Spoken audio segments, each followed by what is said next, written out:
Honorable Foreign Minister Jaishankar Sahib. So, we've had very good positive discussions. আপনার visa নিয়ে আমরা specially medical visa টা আমরা আহ্বান জানাইছি যে এটা যাতে ওপেন আপ করলে দুই দেশের মধ্যে একটা it will help in the মানে সম্পর্কটা মুভ ফরওয়ার্ড করতে। তো hopefully in a few weeks time মানে উই শুড সি সাম মানে পজিটিভ উদ্যোগ ইন দ্যাট ডাইরেকশন। তো মেডিকেল ভিসা, বিজনেস ভিসা নিয়ে আমরা কথা বলছি। So, sort of amongst the range of issues that we discussed is that how we can move our relationship positively.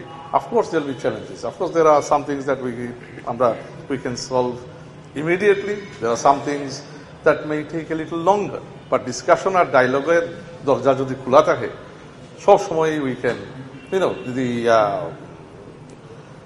the chances of resolving these issues will be greater. We'll do the needful.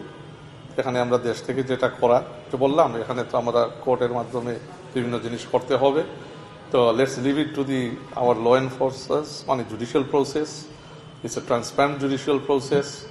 It's a process now people have respect for. So let us leave it to that independent judicial process to trigger the process of returning these killers. And we are positive, we are hopeful that we will have them back here for trial. Yes. Ganga চুক্তির তো expire হবে মানে end of the year. তো expire হইলে near to expiration we can talk about it, how we